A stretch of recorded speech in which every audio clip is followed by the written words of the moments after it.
This video contains news and analysis related to a recent terror attack in Kashmir. The content may include sensitive visuals and discussions that could be distressing to some viewers. Viewer discretion is advised. We strongly condemn all forms of violence and terrorism. The purpose of the content is solely to inform and create awareness based on verified reports. নমস্কার টিভি9 বাংলা আপনাদের প্রত্যেককে স্বাগত। শুরু করছে news top 9 আর আজ news top 9 এর শুরুতেই নজর এই মুহূর্তের বড় খবরের দিকে।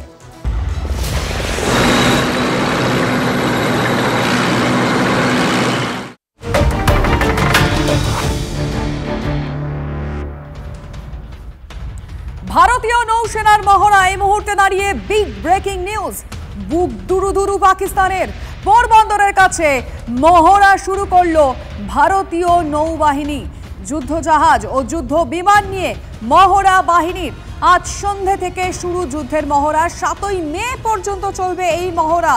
আমরা অবশ্যই এই মুহূর্তের বড় খবরের দিকে নজর রাখছি, কারণ যে মহড়া 7ই মে পর্যন্ত চলবে বলেই জানা যাচ্ছে।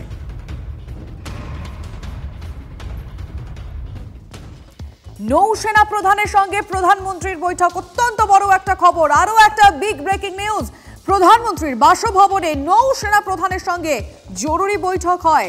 অ্যাডমিরাল দীনেশ ত্রিপাঠীর সঙ্গে 15 মিনিটের বেশি কথা হয়েছে নরেন্দ্র মোদীর। যথেষ্ট গুরুত্বপূর্ণ এবং অত্যন্ত তাৎপর্যপূর্ণ এই বৈঠক।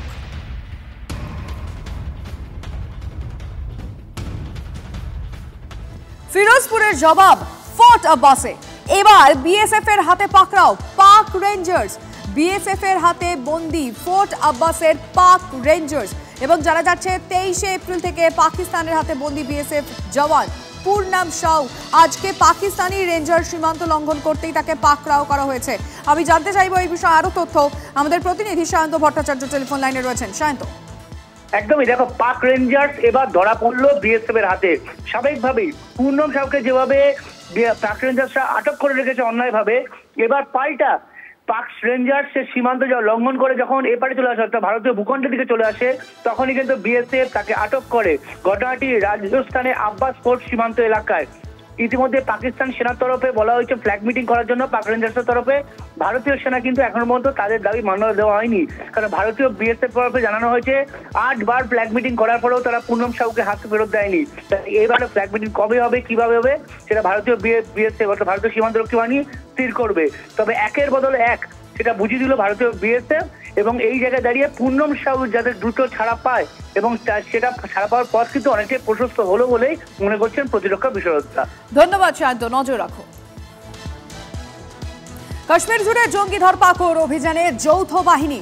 জঙ্গি সংগঠনের সঙ্গে যোগ সাজসের অভিযোগে জালে শতাধিক। পুলওয়ামায় 14, কুয়ারায় 15, হান্দওয়ারায় 12 জন গ্রেফতার। বাড়ি বাড়ি ঢুকে চিরুনি তল্লাশি যৌথ বাহিনীর।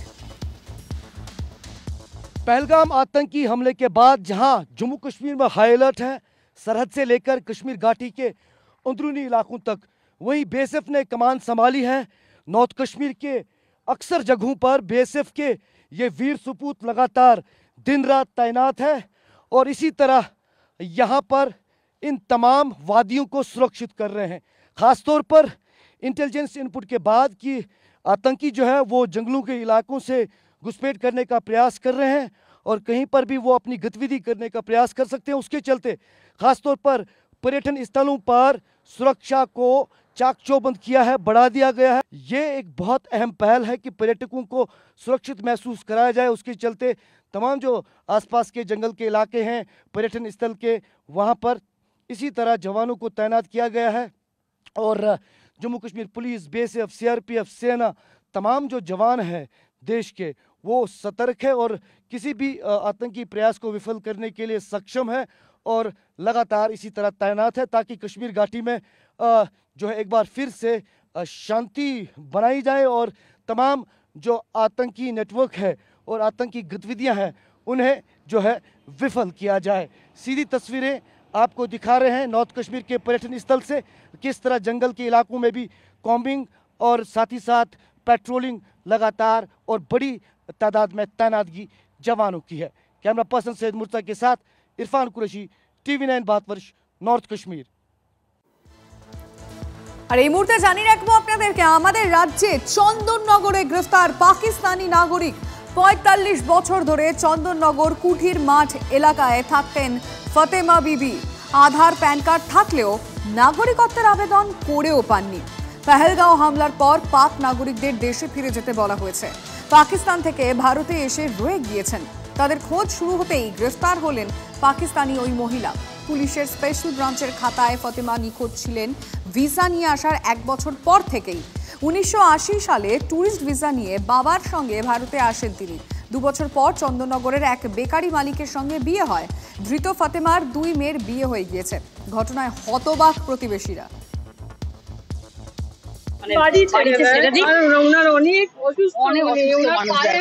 অপারেশন করতে বলেছে হাঁটুতে, আর কিছু নয়। আমরা রিজেন্ট ডাক্তার দেখিয়েছি, তাকে যেন ছেড়ে দেওয়া হয়, আর কিছু নয়। আমরা আর কিছু বলতে চাই না। যখন বছর 4-5 ছিল তখন ওর বাবা মা পাকিস্তান নিয়ে চলে যায়। নিয়ে যাওয়ার পরে ওইখানে যখন বড় হয়ে উপযুক্ত হয়ে যায় তখন ওখানে আপনার মা বাবার আবার ভিসা করে নিয়ে আসে, ট্যুরিস্ট ভিসা নিয়ে আসে। তখন এখানে আর মা বাবারা 10 বছর হয়ে গেছে আর যাতায়াত বন্ধ করে দিয়েছে। এখানে মেয়ের বিয়ে দিয়ে দিয়েছে। মেয়ের বিয়ে দিয়ে যাওয়া 50 বছর 55 বছর হয়ে গেছে। এখন ওর মেয়েরা বড় হয়ে গেছে, বড় হয়ে যাওয়ার পরে বাচ্চাও হয়ে গেছে, সব কিছু গেছে। ওই সময় এখন পুলিশ নিয়ে গেছে ওনাদেরকে তুলে। তো আমাদের কাছে আপিল রয়েছে যাতে ওনাকে না পাঠানো হয়। 30-35 বছর হওয়ার পর তার যদি 2জন সন্তান থাকার পরও এখন তাকে, ওনার তো ওখানে কেউ নেই, কার কাছে যাবে? ওনার তো সারাটা জীবন এখানে কেটে গেল। এখন পাকিস্তানে উনি ইয়ে করবেন কি? ওনার তো দেশ এখন এইটাই। প্রশাসনের সামনে কোনো কিছু না লুকিয়ে সঠিক তথ্য, সঠিক ঘটনা, সঠিক বিষয় বললে জিনিসটা হালকা হবে, প্রশাসনের বুঝতে সুবিধা হবে। আর এই মুহূর্তে আরেকটি গুরুত্বপূর্ণ খবর, সিআরপিএফ কনস্টেবল মুনির আহমেদকে চাকরি থেকে বরখাস্ত। পাকিস্তানি নাগরিককে গোপনে বিয়ে করার অভিযোগ। ভিসার মেয়াদ শেষের পরেও আশ্রয় দেওয়ার অভিযোগে কড়া পদক্ষেপ। অভিযুক্ত জওয়ানের বিরুদ্ধে বাহিনীর বিধি লঙ্ঘনের অভিযোগ। আর এই আচরণ জাতীয় নিরাপত্তার জন্য ক্ষতিকর, দাবি কেন্দ্রীয় বাহিনী।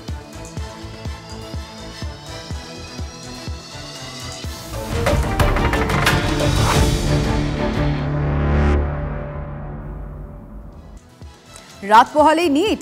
মালদার গৌড় কলেজে পরিদর্শক নিয়োগে অনিয়মের অভিযোগ।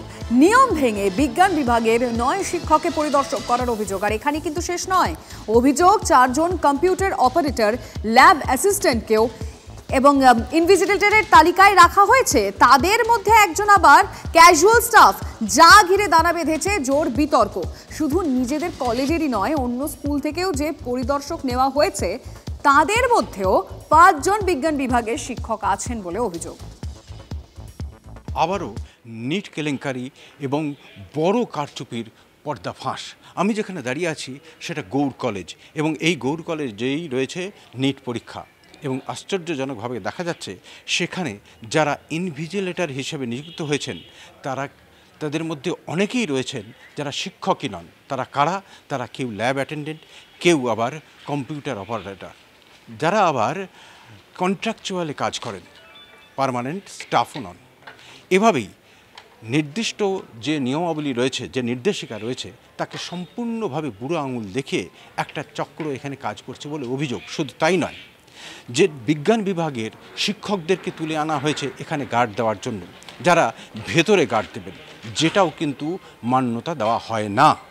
আর সেক্ষেত্রেই উঠছে প্রশ্ন, শুধু প্রশ্নই নয়, ইতিমধ্যেই তীব্র বিতর্ক শুরু হয়েছে।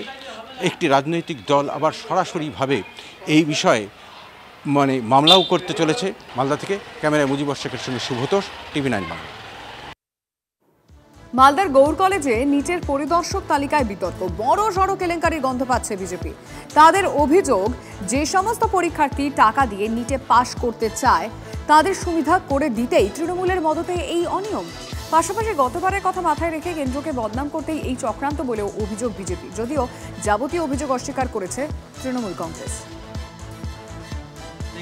9 জন বিজ্ঞানের যারা, তারা পরীক্ষা নিয়ামক হিসেবে ওখানে আছেন, পরিদর্শক হিসেবে। পাশাপাশি দেখছি আমরা ক্যাজুয়াল স্টাফরাও আছে, ডাটা অপারেটর, কম্পিউটার যারা চালাতে পারে, ল্যাব অ্যাসিস্ট্যান্ট, তারা কিন্তু সব বিজ্ঞানের। এবং এমনকি বাইরের স্কুল থেকে বিজ্ঞানের শিক্ষকদেরকে নিয়ে এসছে, যেটা দেখানো হচ্ছে যে গৌড় কলেজে তারা আছেন। মানে এই যে একটা চক্র, এই চক্র কিন্তু তৃণমূল কংগ্রেস একটা ভালো রকমভাবে সেট আপ তৈরি করেছে। লক্ষ লক্ষ টাকা কিন্তু এখান থেকে উঠবে এবং উঠে গেছে অলরেডি। সেই জন্যই কিন্তু এইরকম একটা যারা পরীক্ষার ভেতরে গার্ড দেবেন তাদের এই সেট আপটা তৈরি হয়েছে। জেলা প্রশাসন যদি এই সেট আপ না ভেঙে দেয় তাহলে পরবর্তীতে কিনা আমরা আইনের পথে যাব। যেহেতু এটার দায়িত্বে মানে নিট এজেন্সির দায়িত্ব, এই এজেন্সিটা সেন্ট্রালভাবে কন্ট্রোল হচ্ছে, তাদেরই উচিত যে নিয়মাবলী ঠিকমতো চলছে কি চলছে না সেটা দেখার। আমরা মানে লক্ষ্য করলাম যে বিজেপি এটা নিয়ে ক্রিটিসাইজ করছে। এখানে নিটের সর্বভারতীয় পরীক্ষার দায়িত্বে তৃণমূল বা রাজ্য সরকার নেই, টোটাল দায়িত্বটাই কেন্দ্রীয় সরকার এবং তাদের নির্দিষ্ট এজেন্সির এনটিএর। তো এনটিএ এবং কেন্দ্রীয় সরকারকে নিশ্চিত করতে হবে যে আর কোনো যেন প্রশ্নপত্র না ফাঁস হয়। পরীক্ষার আগের দিন নিটের পরিদর্শক নিয়ে তুঙ্গে বিতর্ক।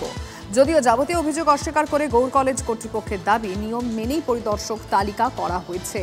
সিটি কোঅর্ডিনেটরের তরফে বিষয়টি খতিয়ে দেখার নির্দেশ দেওয়া হয়েছে। শোকজ করার সম্ভাবনা গৌড় কলেজের সুপারিনটেন্ডেন্টকে। আর আমাকে অ্যালাউ করলো বলে সেজন্য অ্যালাউ করলো বলে আপনি বেঁচে বেঁচে সায়েন্স টিচারই নেবেন? আমার তো নাই, তো লোক নাই, তো আমি কি 60 জন আমার স্টাফ, তো বাইরে তো আমি আরো নিতে পারতাম, তো আমি নিতে পারতাম, কিন্তু যখনই আমাকে বেশি বেশি নাকি আমি তো অপশন দিয়েছি, উইলিং দিয়েছি, উইলিং ছাড়া তো পাইনি। কথা হচ্ছে যে আপনি জেনে বুঝে আপনি ক্যাজুয়াল স্টাফ হোক বা ল্যাব অ্যাসিস্ট্যান্ট হোক বা অ্যাটেন্ডেন্ট, আমি কিন্তু ডিপ্লয় করিনি, কিন্তু ওটা টেন্টেটিভ শিডিউল, আর আমরা কিন্তু এখন রুম অ্যালটমেন্ট করিনি। তো টাকার লেনদেন হয়েছে এই ধরনের, সেটা আমার কাছে অভিযোগ নেই। তবে এটা আমরা বলতে পারি যে আমাদের ডিএম অফিসে এরকম ভাবে তারা মামলা করছে, আমাদের ডিএম অফিসে, যেহেতু আমাদের ডিএম অফিসে ওখান থেকে নির্দেশ আছে, যে নির্দেশ মানে আমাদের মিটিং আলোচনা হয়েছিল যে আপনারা নিতে পারেন, যদি কোনো শর্ট থাকে নিতে পারেন। আমরা উইলিং করেছিলাম, টিচারদের কাছে উইলিং করেছিলাম, আমাদের এই উইলিং এর মধ্যে তো পাইনি। আমি ওনারা প্রত্যেকেই বলেছেন আমাদেরকে যে এরকম ভাবে করতে পারে না, আমাদের এখনো কিন্তু বলেনি। ওখান থেকে আমরা ওখান থেকে কোনো অবজেকশন কিন্তু এখনো আসেনি, কারণ আমরা যে লিস্টটা পাঠিয়েছিলাম ওখান থেকে কোনো অবজেকশন জানায়নি। তো আমরা বলেছি যে আমরা 60 বেশি যাবো না। আমি এইটুকু বলতে পারি যে আমাদের গাইডলাইন যা আছে, আমাদেরকে যা প্রোভাইড করা হয়েছে অথরিটির তরফ থেকে, আমরা সেই গাইডলাইন পুরোপুরি ফলো করছি। এ ব্যাপারে কোনো রকম নেই। আর যেটা করা হয়েছে সেটা ঠিকই আছে, একদম ঠিক আছে। আমরা আমাদের দিক থেকে ঠিক আছে, আমরা গাইডলাইন অনুযায়ী একদম সঠিক পথে আছি। আমি মনে করি ঠিক হচ্ছে, কারণ যদি আইনের বাইরে গিয়ে করি, আমার টিচার অভাব নেই। আমি আমার কলেজে যদি টিচার না থাকে, আমি বাইরে থেকে টিচার আমি নিতে পারি। আমি এক কথা বলতে পারি, এটা নীতিগতভাবে ঠিক না, এটা উচিত না, এবং আমরা আশা করি উনি নিয়ম মেনে চলবেন, এতটুকু বলতে পারি। আমাদের এটা ঠিকও হবে না যে will go there and check their identity whether they are in the designation of some মানে lecturer or teacher or like that. পরে খবরে আসি। পুলিশের সামনেই কাজে বাধা। সাদার্ন অ্যাভিনিউয়ে ছাদের উপরে রেস্তোরাঁ ভাঙতে এসে ফিরল পুরসভার টিম। মেয়রের নির্দেশে শনিবার বিকেলে সাদার্ন অ্যাভিনিউয়ের একটি 6তলা বাড়ির উপরে তৈরি রেস্তোরাঁ ভাঙতে আসে কলকাতা পুরসভার ডেমোলিশন টিম। দমকল এবং কলকাতা পুলিশ সঙ্গে ছিল। দমকলের আধিকারিকরা ওই রেস্তোরাঁর যাবতীয় নথিপত্র খতিয়ে দেখেন। কলকাতা পুরসভা এবং পুলিশের আধিকারিকরা যখন ওই রেস্তোরাঁতে পৌঁছন, তখন সেখানকার কর্তাদের সঙ্গে বাকবিতণ্ডায় জড়িয়ে পড়েন তারা। রেস্তোরাঁ কর্তারা দাবি করতে থাকেন আদালত থেকে তারা স্থগিতাদেশ অর্ডার নিয়ে এসেছেন, কিন্তু কলকাতা পুরসভার কর্তারা দাবি করতে থাকেন রেস্তোরাঁ ভাঙা হচ্ছে না, ছাদের উপর অংশটি খুলে ফেলা হচ্ছে, তাই স্থগিতাদেশ ওই অর্ডার মান্যতা দেওয়া হবে না। যদিও কলকাতা পুরসভার কর্মীদের বাধা দেওয়া হয়, ধাক্কাধাক্কি করে পুরসভার টিমকে সেখান থেকে বের করে দেওয়া হয়। পুলিশের সামনেই কলকাতা পুরসভার টিম কোনো কাজ করতে না পেরেই বেরিয়ে যায়। রেস্তোরাঁর লাইসেন্স সঠিক রয়েছে কিনা, কাগজপত্র সঠিক রয়েছে কিনা, এমনকি অন্যান্য নথিপত্র খতিয়ে দেখলো দমকল, কিন্তু পুরসভার টিম এসে দেখলো বিভিন্ন জায়গায় অনিয়ম রয়েছে। তারা ডেমোলিশন টিম নিয়ে এসেছিল, কিন্তু কলকাতা পুরসভার টিমকে ঢুকতেই দেওয়া হলো না। পুলিশ ছিল, কিন্তু পুলিশ থাকলেও সেই ডেমোলিশন টিমকে উঠতেই দেওয়া হলো না এবং বেআইনি অংশ না ভেঙেই তাদেরকে চলে যেতে হলো। বিভিন্ন এরকম এক্সটিংগুইশার রয়েছে যেগুলোতে expire date expiry date over হয়ে যাওয়ার পরেও সেই এক্সটিংগুইশারগুলো রয়ে গেছে। তার মানে অগ্নি নিরাপত্তা ব্যবস্থা যে প্রপার নেই সেটা কিন্তু এই ধরনের ফায়ার এক্সটিংগুইশার দেখলেই প্রমাণিত। রুফটপ আপাতত কোনো অকুপাই নাই, যা আছে আপনার ভেতরটাতেই করছে ওরা, রুফটপটা আপনার ওপেন করে দিয়েছে। আর পেপার টেপার দেখলাম, এবার যার আমাদের রিপোর্ট আমাদের অথরিটিকে আমরা দিয়ে দেবো। আমরা 10 বছর ধরে এখানে ব্যবসা করছি, we have been operating since 2015। 10 বছরের একটা ব্র্যান্ড কি ইলিগাল কাজ করে? আমাদের কাছে লাইসেন্স বলতে police licence, excise licence, trade licence, fire licence, মানে যত রাজ্যে যত লাইসেন্স একটা রেস্টুরেন্টের জন্য লাগে আমাদের কাছে সব লাইসেন্স আছে। কলকাতা পুরসভা সূত্রে জানা গিয়েছে স্টে অর্ডার এই রেস্তোরাঁ কর্তৃপক্ষ নিয়েছিল, কিন্তু প্রশ্ন উঠছে স্টে অর্ডার নিয়েও এই ধরনের অগ্নি নিরাপত্তা ব্যবস্থা থাকা সত্ত্বেও কীভাবে রেস্তোরাঁ চলছে। কোনো সময় অগ্নিকাণ্ডের ঘটনা ঘটলে আরও বড়সড় বিপর্যয় ঘটে যাবে বলে কলকাতা পুরসভার আধিকারিকরা জানিয়েছেন। রীতিমতো বিরক্ত হয়ে এবং বাধার মুখে পড়ে তাদের কাছে ফিরে যেতে হলো। কিন্তু এভাবে চললে কলকাতা যে বড়সড় বিপর্যয়ের মুখে পড়বে তা বলাই বাহুল্য। ক্যামেরা অমিত দাসের সঙ্গে শান্ত ভট্টাচার্য, টিভি 9 বাংলা, কলকাতা। শামশেরগঞ্জ থানার 2 অফিসারকে সাসপেন্ড করল জঙ্গিপুর জেলা পুলিশ। মুর্শিদাবাদে হিংসার সময় ভারপ্রাপ্ত ওসি শিবপ্রসাদ ঘোষ ও সাব ইন্সপেক্টর মর্যাদার অফিসার জালাল উদ্দিন আহমেদকে অনির্দিষ্টকালের জন্য সাসপেন্ড। জঙ্গিপুর জেলা পুলিশের তরফে ইমেল মারফত নির্দেশিকা জারি করা হয়েছে।